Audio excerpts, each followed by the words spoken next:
No primeiro vídeo falando da Petrobras, eu te expliquei um pouco da estrutura societária. No vídeo passado sobre a Petrobras, eu te informei, te dei explicações sobre a relação entre governo, acionistas minoritários, custo de gasolina. E hoje eu vou tentar te explicar qual é a relação entre a gasolina, o petróleo e lucro. Por quê? Não podia ser diferente. Você está no canal certo. Esse é o canal de investimentos do Doutor Investimentos. Um canal de investimentos de médico para médico.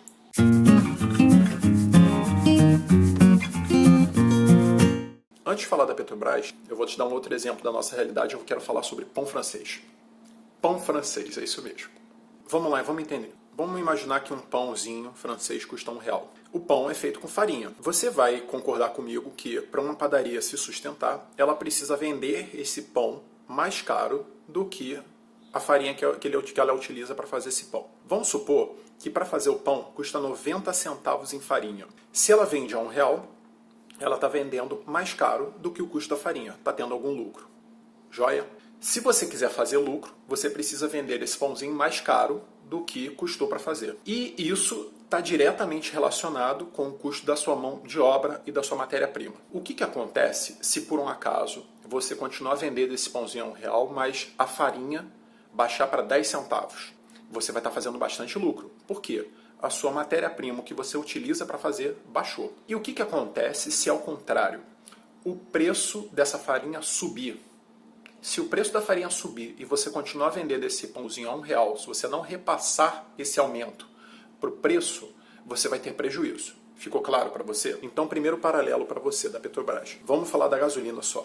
A Petrobras, ela extrai petróleo, ela pega o petróleo, ela produz gasolina. Então, se ela pegar essa gasolina e vender a um valor que não for maior do que o custo para ela gerar essa gasolina, ela vai ter prejuízo. Se você tiver uma gasolina que custa $10 para ser produzida e essa gasolina for vendida a mais do que $10, você tem lucro, certo? Então, voltando para a discussão, você já compreendeu que para você vender alguma coisa, esse preço de venda tem que ter uma relação com o preço de custo para você poder produzir. Quais são os dois aspectos que influenciam o preço do combustível? Um, diretamente, é o petróleo. Se o petróleo sobe, teoricamente o custo dessa matéria-prima para produzir gasolina aumenta. Então você vai ter que aumentar o preço de revenda. Você vai ter que embutir este aumento no seu preço, porque senão a sua empresa vai dar prejuízo e ela fecha. Qual é o outro fator que é muito importante? O dólar. Se o dólar sobe, o preço sobe em reais. Não entendeu?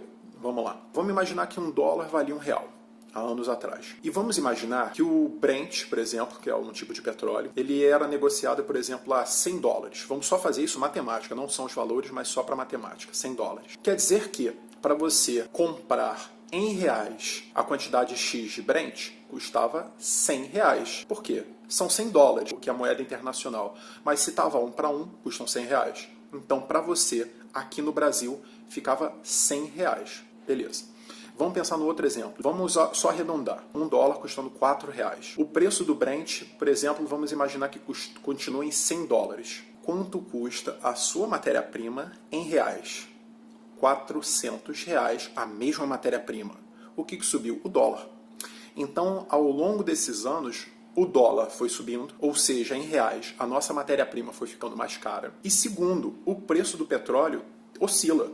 Então, se o preço do petróleo estiver estável, a gente só tem em jogo o dólar. Mas se o preço do petróleo também estiver subindo, isso vai influenciar o preço da sua matéria-prima. Então, resumo, você já compreendeu que se o preço do petróleo subir no mercado internacional, o preço da gasolina precisa aumentar para conseguir gerar lucro na empresa. E se o dólar subir, como isso é negociado em dólar e o nosso real é mais fraco, isso vai repercutir no preço da gasolina, fazendo com que ela aumente. Eu desejo para você uma excelente semana, bons investimentos e definitivamente chega de plantão.